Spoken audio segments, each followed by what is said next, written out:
I want to share some thoughts today around how to put together the ultimate foot and ankle warm-up and why Alex Hormozi is a genius. But let's start with the first one. When we're thinking about warming an area, we need to think about the nerve endings and waking, in this sense, waking the foot up.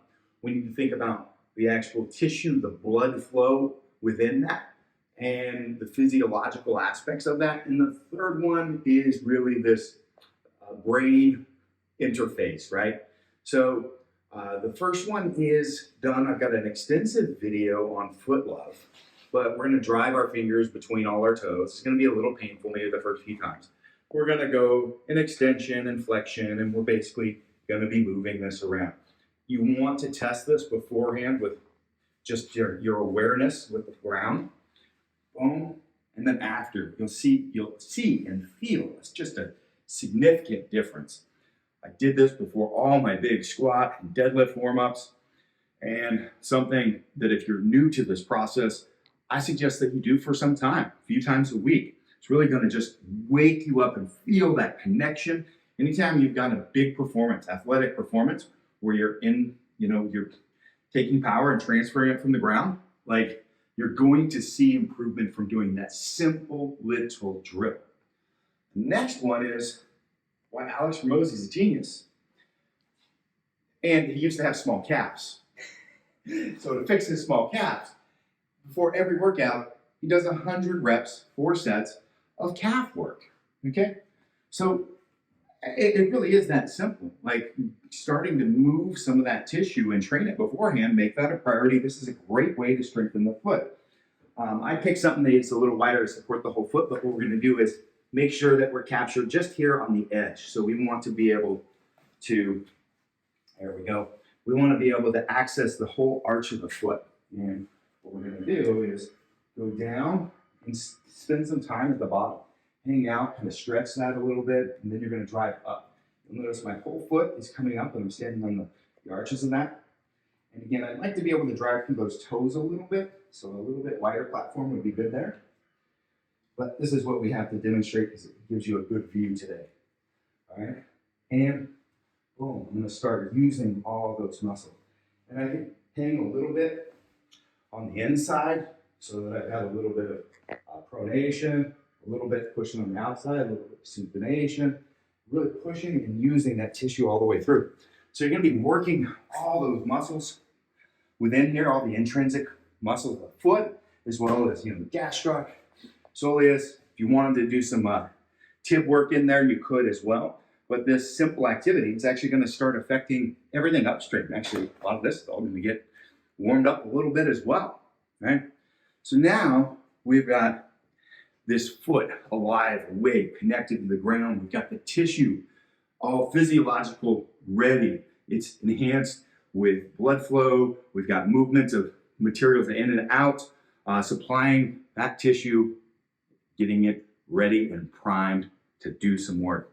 The last thing that we're going to do is really access this connection through our brain into the foot. So this could be done with any single leg work, okay?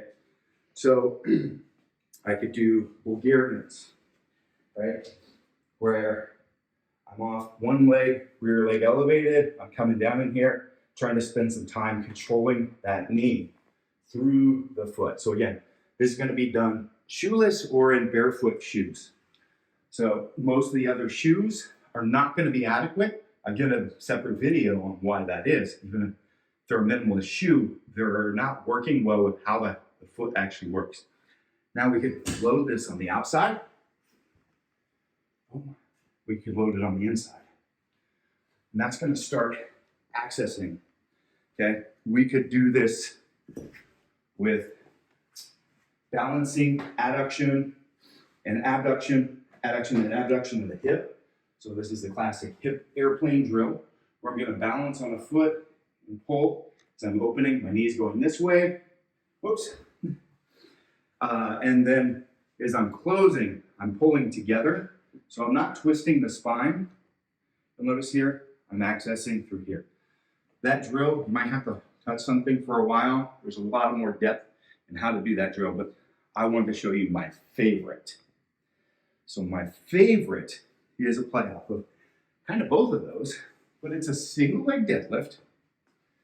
And what we're going to do with this is a single leg deadlift where I'm going to cross the weight to the other side of my foot and then come back up beside me, light touch on the ground if you need to. Boom, and I'm coming down.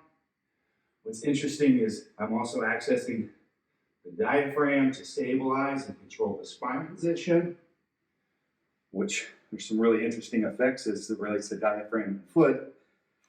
But the biggest one here is I cross that center line of moving the weight from one side to the opposite side of the foot. I'm also crossing left and right brain. So it's really firing the system up to be able to know where you're at in space and how to control. And we can see my left side, I've got a little bit of an issue there today. We're going to try to clean that up. Boom. Now we're starting to come together. And hang down here a little bit. So now we have the whole system connected. Brain, muscle, physiology, nerve endings. Boom. That should only take a couple minutes of time, unless you decide to do the whole 100 reps like Alex does. We may not need to do that, just a couple sets of 10. But if you have small calves like he used to, it might be a good idea.